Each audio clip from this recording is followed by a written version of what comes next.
안녕하세요. 옛 이야기입니다. 옛 이야기의 사연을 여러분들에게 읽어드릴 DJ 유진입니다. 구독과 좋아요는 채널 운영에 큰 힘이 됩니다. 꼭 부탁드리며 저는 여러분들의 댓글도 모두 읽고 있으니 댓글도 많은 참여 부탁드립니다. 그럼 오늘의 사연 바로 시작할게요. 안녕하세요. 저는 40대 후반 여성으로 가족과 함께 서울에서 살고 있어요. 여러 사연을 듣기만 하다가 저희 시댁에서 있었던 일을 이야기해보고 싶어서 사연 채널을 두드렸습니다. 공짜라면 양잿물도 마신다는 옛날 속담 아시죠? 그만큼 공짜를 싫어하는 사람은 없다는 얘기인데요. 전 가끔 그런 생각이 들더라고요. 공짜를 좋아하는 사람은 그래도 양심적인 것 같다는 생각이요. 진짜 비양심적인 사람들은 남이 힘들게 읽어놓은 재산이나 평생을 바친 결과를 몰래 빼돌리는 사람이겠죠? 그러다 법의 심판도 받는 것일 테고요. 하지만 사기꾼이 이마에 이름표 붙이고 다니는 건 아니니까 그게 문제인 것 같습니다. 입안에 혀처럼 굴다가 배신하는 남도 문제지만 가족으로 믿었던 사람이 배신을 하는 일도 많이 있잖아요.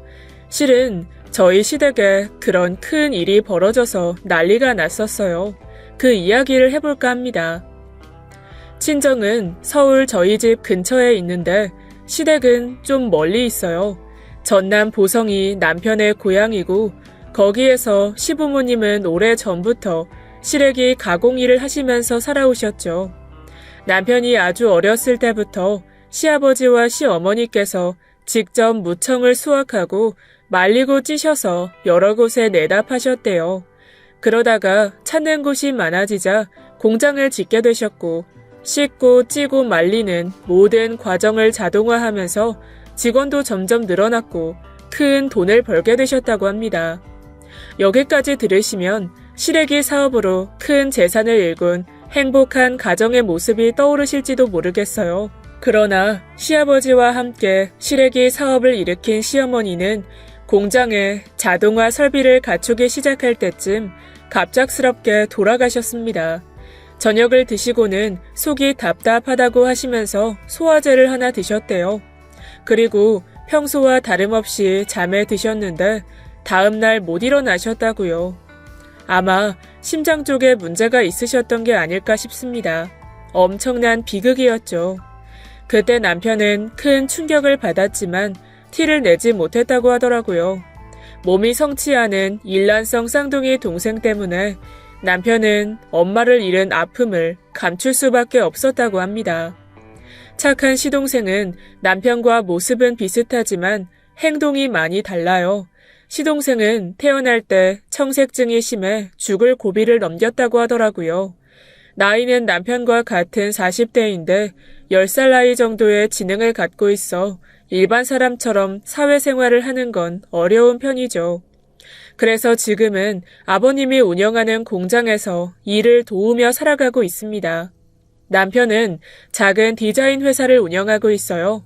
회사는 작지만 남편이 사업 수완이 있고 일을 잘해서 먹고 사는 데에는 문제가 없죠. 아이는 없지만 부부 사이도 원만한 편이고요. 그러나 딱 하나 편안하지 못한 게 있는데 남편이 시부모님과 사이가 많이 안 좋아요. 이유는 시어머니, 정확히는 남편의 새어머니 때문입니다. 그분 때문에 남편은 본가인 전남 보성에 발길을 거의 끊었어요. 편의상 남편의 새엄마를 여기서 저는 새어머님이라고 할게요.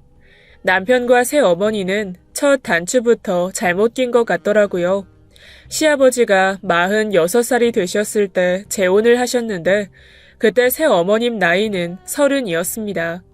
20살인 남편과는 불과 10살밖에 차이가 안 났죠. 남편은 처음부터 새어머니가 마음에 안 들었다고 했습니다. 시아버지 계실 때와 안 계실 때 형제를 보는 눈빛부터 다른 걸 처음부터 남편은 눈치챘대요. 그래서 새어머니로 인정하기가 싫었고 아버지의 재혼을 반대했지만 시아버지는 주변의 어떤 말도 듣지 않으려고 했고요. 또 새어머님이 결혼에 들어오자마자 살던 집을 고친다고 하면서 친엄마의 흔적들을 다 부수고 없앤 것도 속상했는데 시아버지를 등에 업고 형제들을 무시하더래요.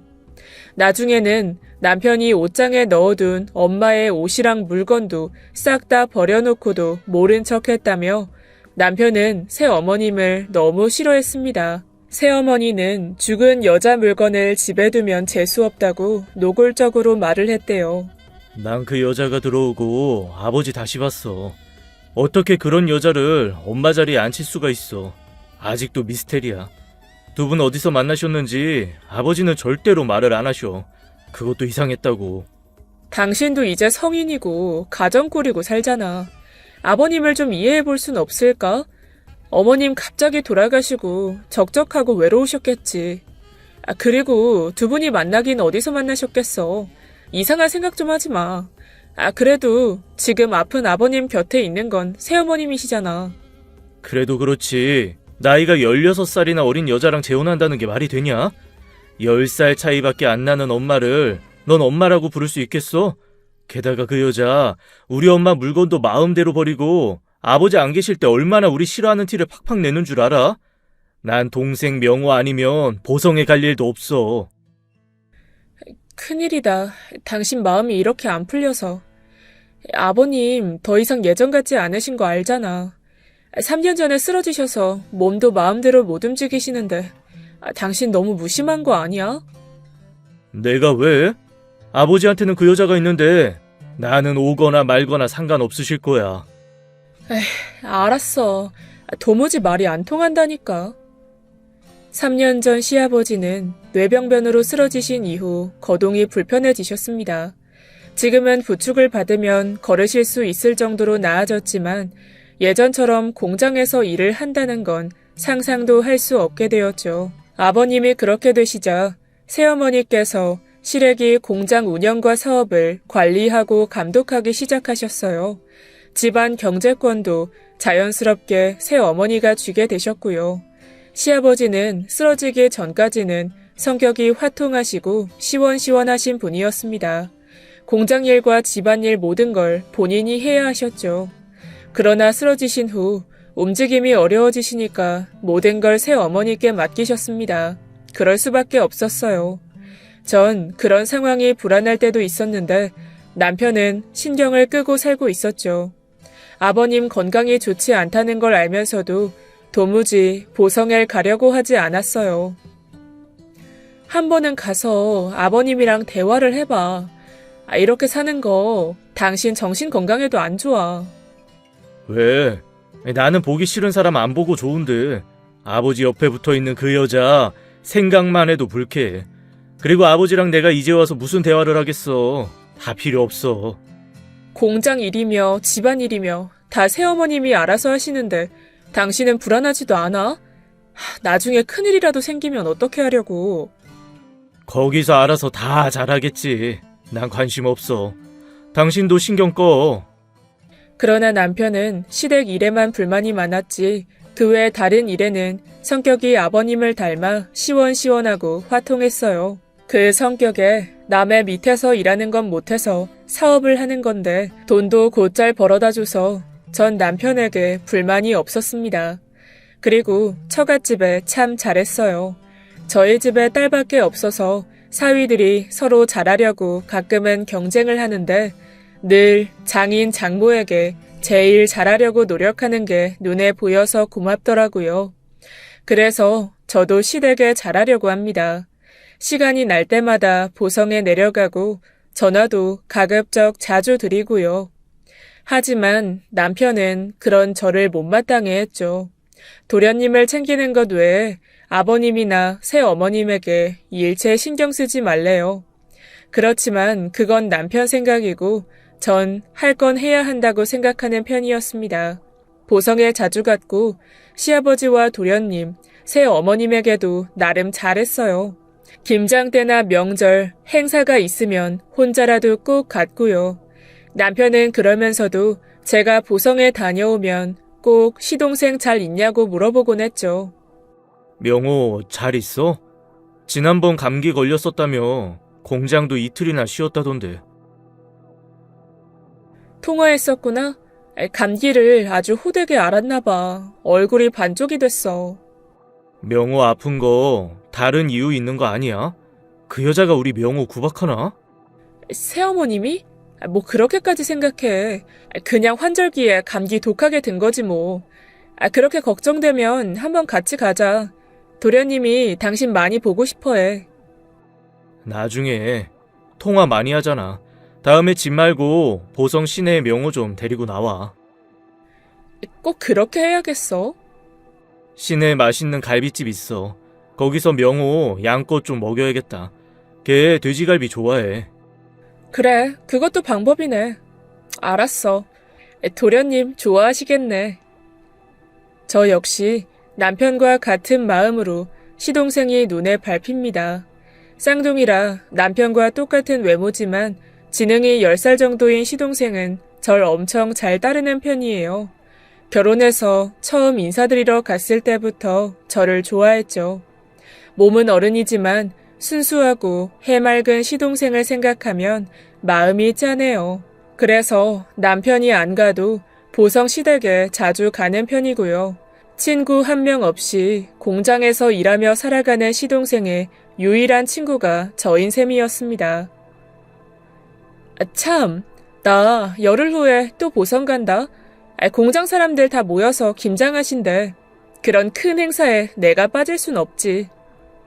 다른 며느리들은 김장에 어떻게든 빠지고 싶어 한다던데 넌 참 한결같다. 왜 사서 고생을 해? 당신이 워낙 무심하니까 나라도 챙겨야지. 가서 김장 야무지게 하고 통도 꽉 채워 담아올 거야. 명호 도련님도 나보고 꼭 오라고 했고. 시댁의 김장은 공장의 전 식구가 참여하는 큰 행사입니다. 1년치 공장 식구들 식사를 책임질 김치라서 하는 양도 엄청 많았어요. 일반 가정집이 하는 규모와는 비교도 못할 정도죠. 그래서 시댁 김장을 하다 보면 허리가 끊어질 것 같습니다. 김장날이면 시동생은 안절부절 못하고 저에게 물을 떠다 준다, 과자를 주겠다, 야단이에요. 속을 버무리고 배추에 속을 넣다 보면 허리고 다리고 안 아픈 곳이 없죠. 제가 허리라도 두드리면 시동생은 아프면 큰일이 난다면서 무조건 하지 말고 들어가서 쉬래요. 어떻게 보면 남편보다도 시동생이 저를 더 세심하게 챙기는 것 같습니다. 제 남편은 다른 건 잘해도 자상한 면은 솔직히 없거든요. 그런데 시동생은 정반대의 성격을 가졌어요. 엄청난 양의 김장이 끝나고 힘들어서 방에 누워있는데 시동생이 똑똑 노크를 해요. 왜 그러냐고 들어오라고 했더니 시동생이 떡볶이가 먹고 싶은데 형수 힘들어서 부탁을 안 할 거래요. 전 웃으면서 물었습니다. 도련님, 떡볶이 먹고 싶어요? 제가 가끔 해드리는 그 간장 떡볶이요? 도련님이 미안하다는 듯 쭈뼛거리며 고개를 끄덕였습니다. 어쩌다 한 번씩 기름과 간장, 설탕을 적당히 넣어 간장 떡볶이를 해주곤 했거든요. 궁중 떡볶이 레시피를 살짝 본딴 건데 소고기나 버섯이 없어도 양념을 그렇게 해주면 매운 걸 잘 못 먹는 도련님이 참 좋아했죠. 오늘도 김장하느라 도련님은 사실 먹을 게 별로 없었을 거예요. 시뻘건 김장 속 양념 냄새가 싫기도 했을 테고요. 전 억지로 몸을 일으켜 부엌으로 갔어요.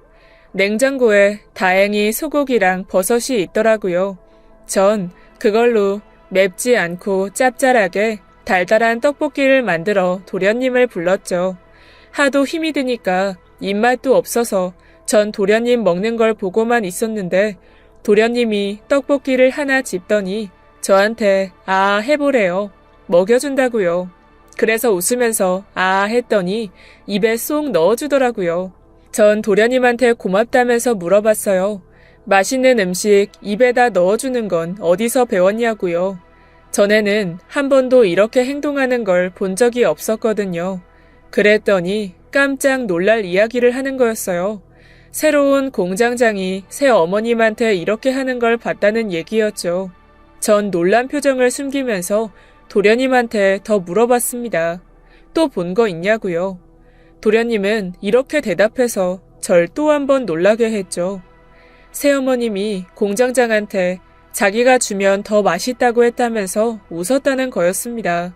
정말 황당했어요.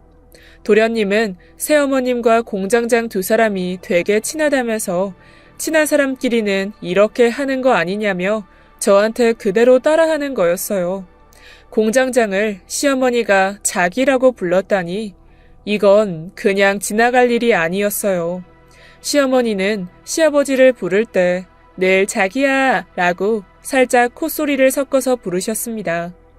평소에도 시어머니는 애교 섞인 목소리로 말씀을 하셨는데 그렇게 부르면 시아버님이 너무 좋아하셨어요.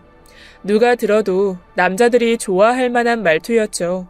그래도 그런 건 남편한테만 해야지 다른 사람들 있는 데서 하는 건 좀 아니라는 생각이 들더라고요.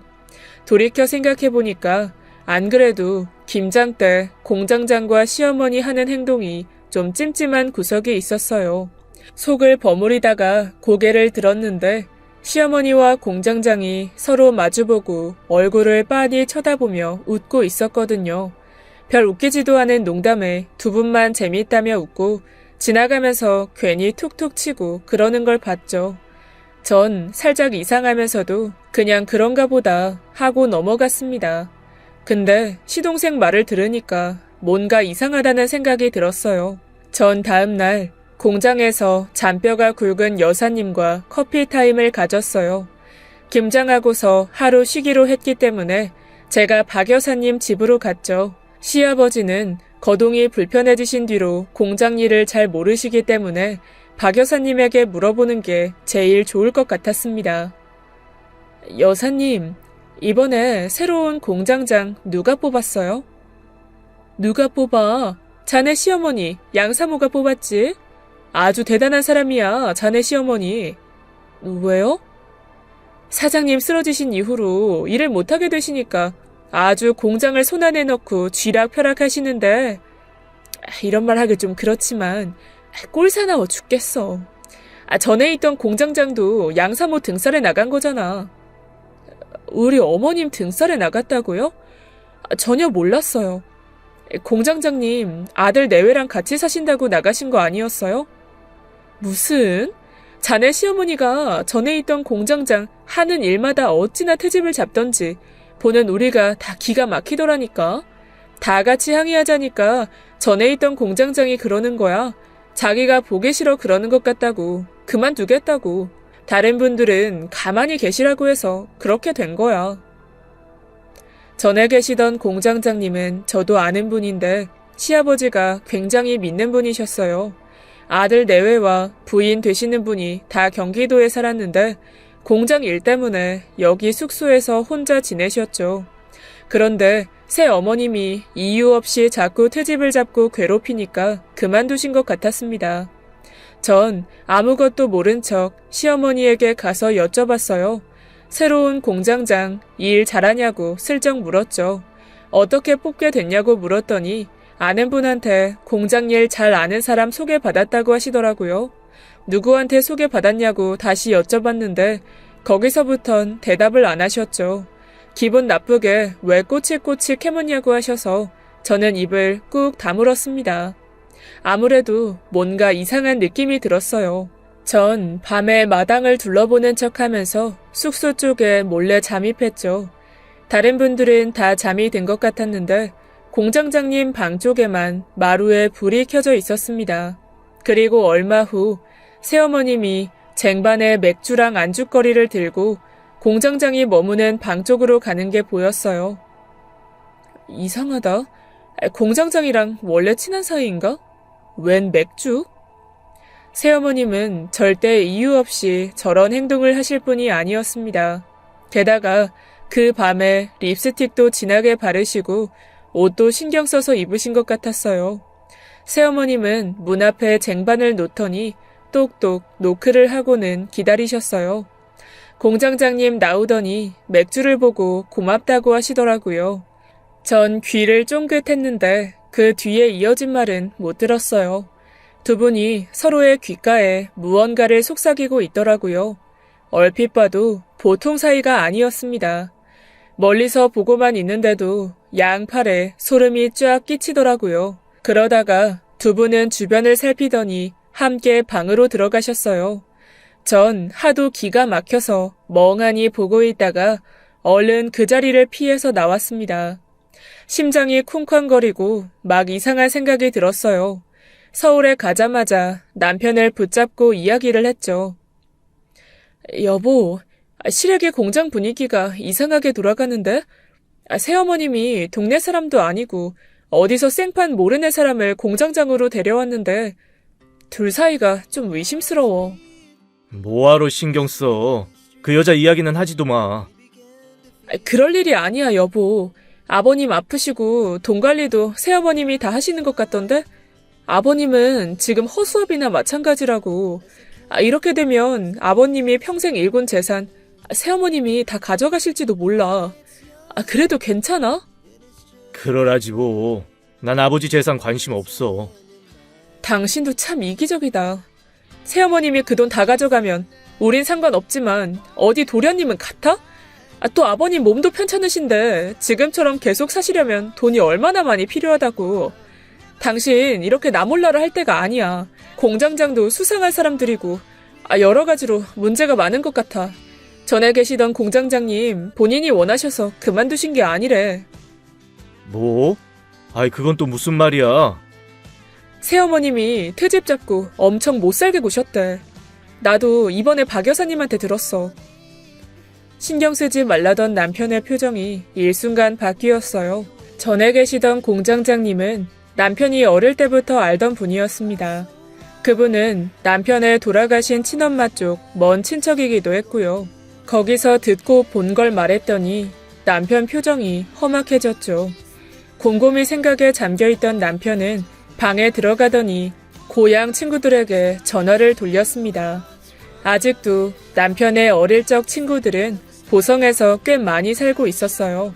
1시간 가까이 통화를 하더니 방에서 나오는 남편의 표정이 심각하더라고요.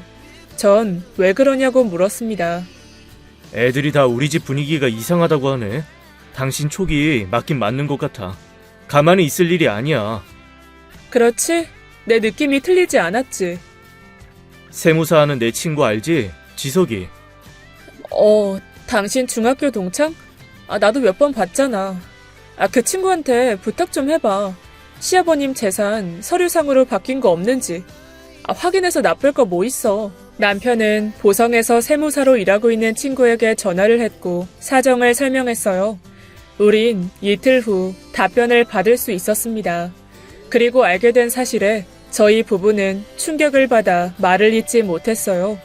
아버지 재산 중 거의 대부분이 새어머님 앞으로 명의 이전이 되어 있다는 거였죠. 건물과 임야 등 대부분의 재산이 증여된 것으로 나와 있다고 하더라고요. 전부 최근 1년 사이 증여된 것으로 나와 있다는 겁니다. 남편 친구 지석 씨는 자기가 봐도 이상한 구석이 많다고 했어요. 하마터면 모르고 지나갈 뻔했다 지석아. 정말 기가 막힌다. 근데 명서가 또 하나 이상한 소문을 내가 들었다. 소문? 무슨 소문? 좀 알아봐야겠다 싶어서 내가 사람 시켜서 좀 알아봤어. 물어보지도 않고 일 벌인 건 미안해. 근데 내가 너라면 꼭 궁금해할 것 같아서 그냥 저질렀어. 미안하긴. 잘했어. 뭐 알아낸 거라도 있어? 지석 씨 말로는 동네에 계모와 공장장이 그렇고 그런 사이라는 소문이 이미 파다하게 돌고 있다는 거였습니다. 그래서 사람을 시켜서 조사를 해봤대요.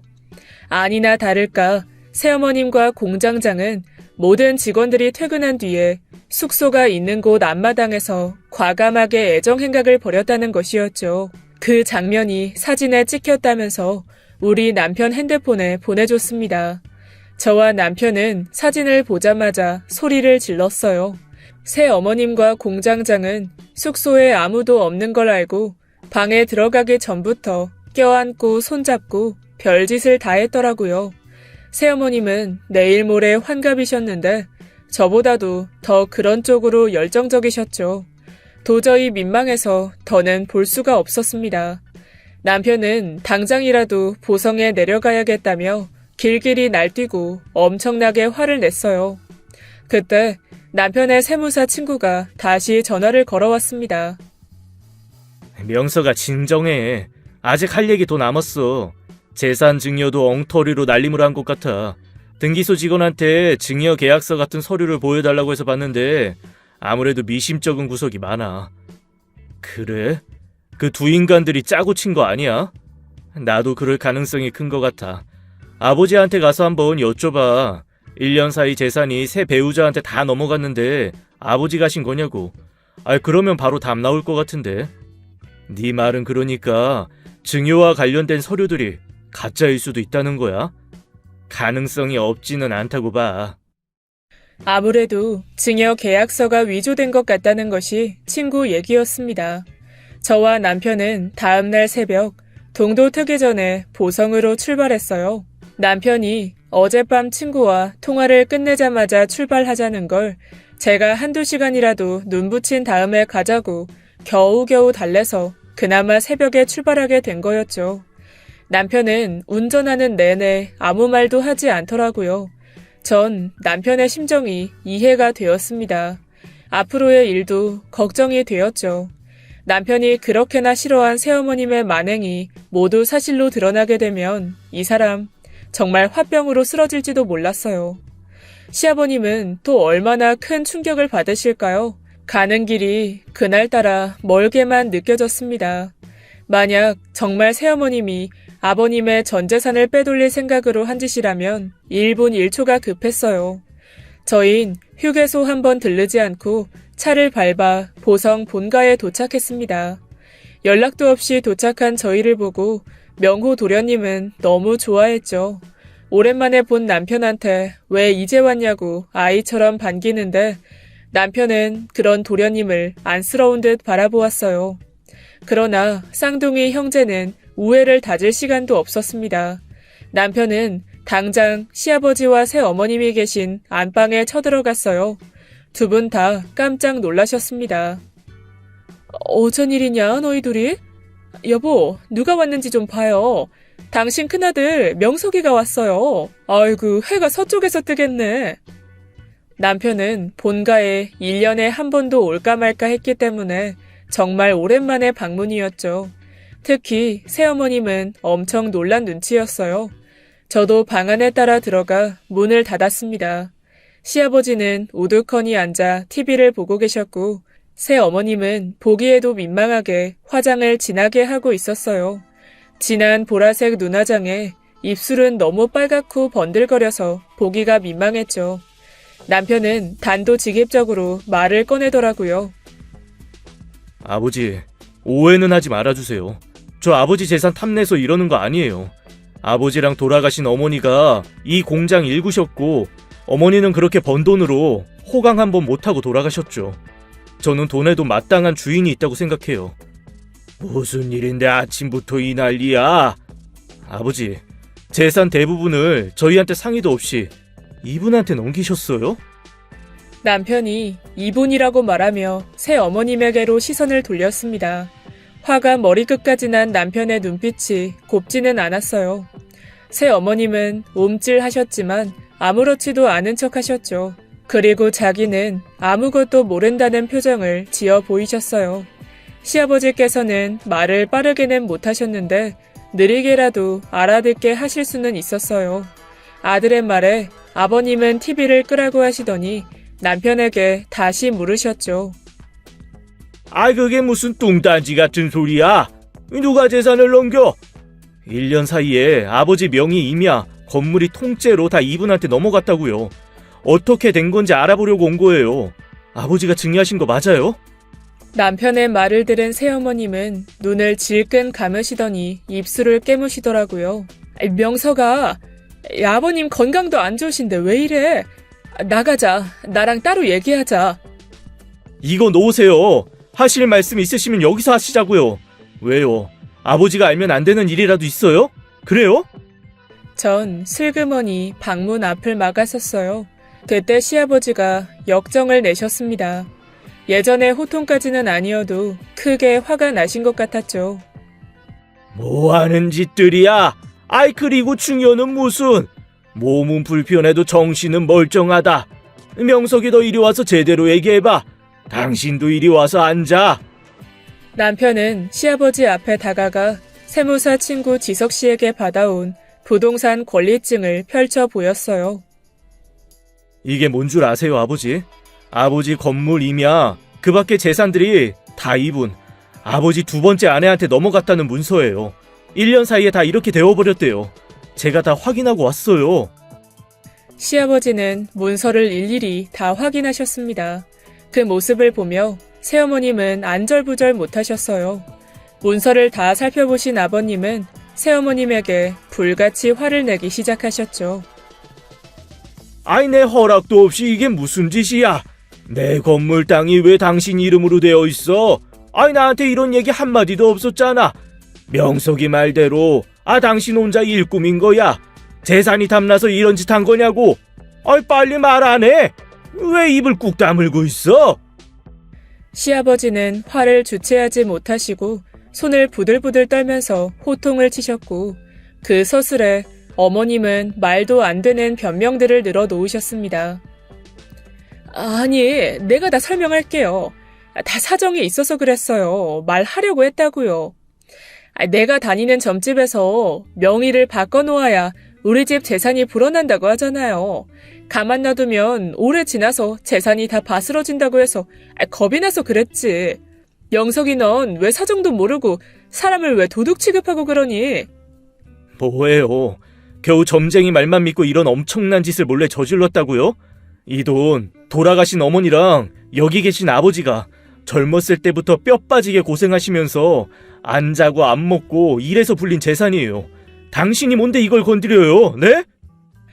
명석아, 다 오해야. 진정하고 내 말 좀 들어봐. 오해요? 그럼 어디 이것도 오해라고 하실 겁니까? 가만히 있어 보세요. 부를 사람 있으니까. 남편이 핸드폰을 들고 어딘가로 전화를 하더라고요.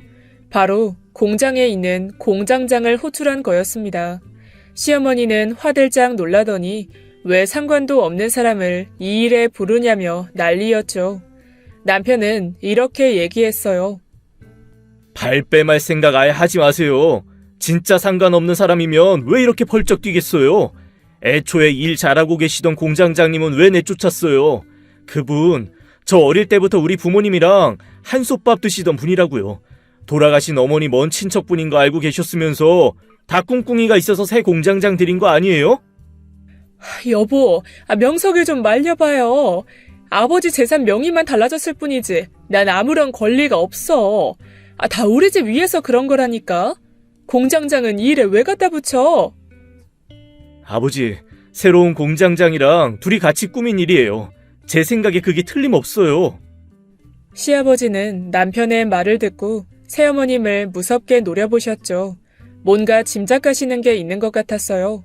그러더니 아버님은 주변에 있는 물건들을 막 던지기 시작하셨습니다. 컵, 휴지, 리모컨 할 것 없이 다 새어머님께 날아갔죠.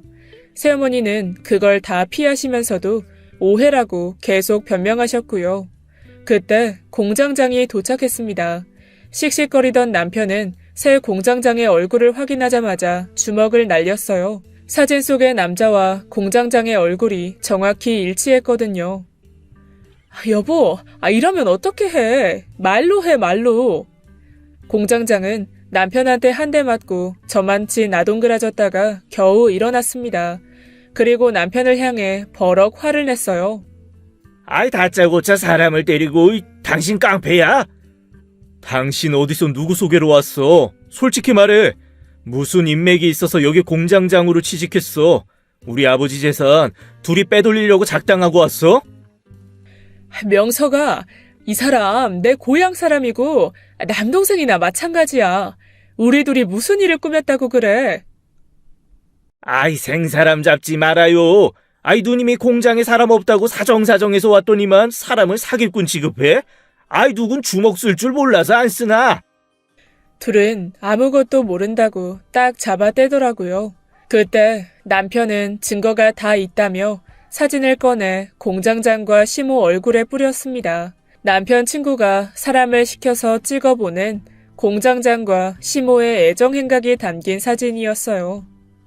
이 짓거리 하려고 우리 집에 들어왔습니까? 사진에 다 찍혔으니 오해라는 말 집어치우죠?